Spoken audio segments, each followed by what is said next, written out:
Example 3 says, find R and A1 for the geometric sequence with second term negative 18 and fifth term 486. So it's a little bit different than the last one, but they tell me that A2 is negative 18 and A5 is 486. I don't really have much to go on other than the formula says AN equals A1 times R to the n minus 1. So when we've used this formula before, we plugged in A1, we plugged in R, but obviously we can't do that because that's what we're trying to find. So I'm going to do something a little bit different. I'm going to use the information that I have. I'm going to make an equation for A2 since I know A2. A2 would equal A1 times R to the 2 minus 1, or R to the first, right?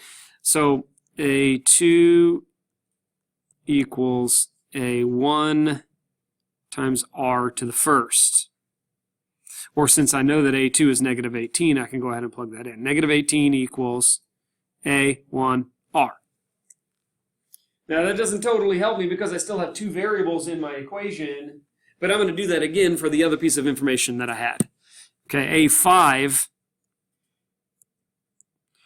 would equal A1 times R to the fourth power, 5 minus 1, or 486 equals A1 R to the fourth. Now, that doesn't help me by itself, but if you put it together, I've got two equations with two variables. Two equations with two variables I'm going to be able to solve. This is basic algebra, okay? This is an algebra concept. I can take one equation and plug it into the other equation, just like I did in Algebra 1 class. So you look over here, I would probably divide by A1.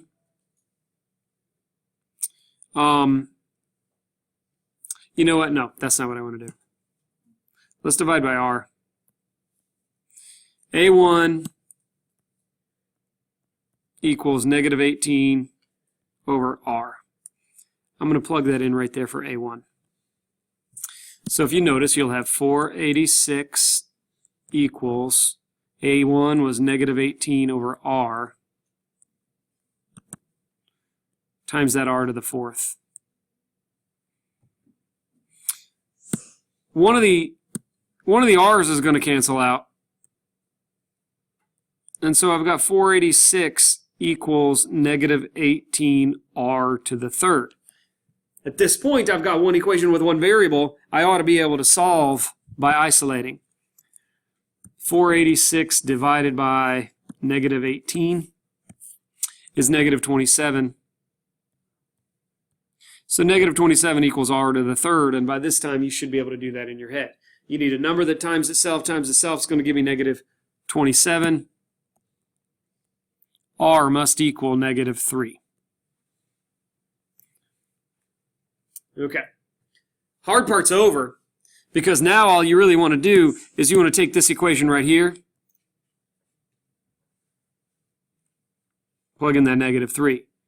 A1, after all, we just figured out was negative 18 over R. So just plug in that negative 3, you're going to get 6. A1 equals 6.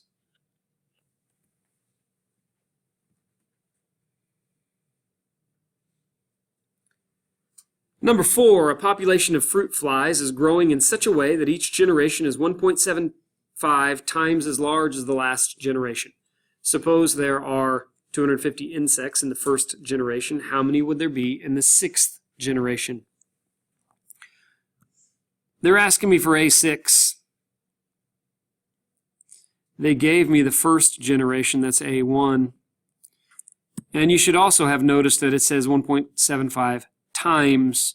That tells you right there that it's multiplying.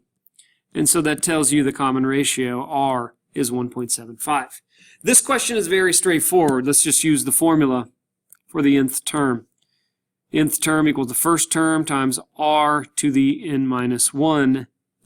I'm finding the sixth term. So we started with 250, and we're going to multiply by 1.75 5 times.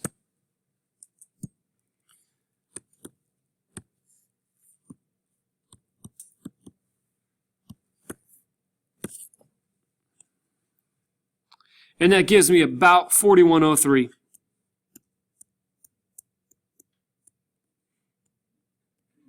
If you think about it, I rounded off because we're talking about insects. So I wouldn't have a part of an insect, so I rounded off to the nearest whole number. Okay.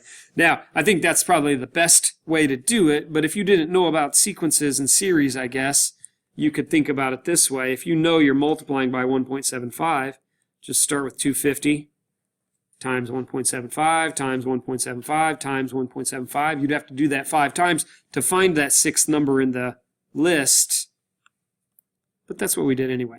We multiplied by 1.75 to the 5th. That's the same thing. 4103.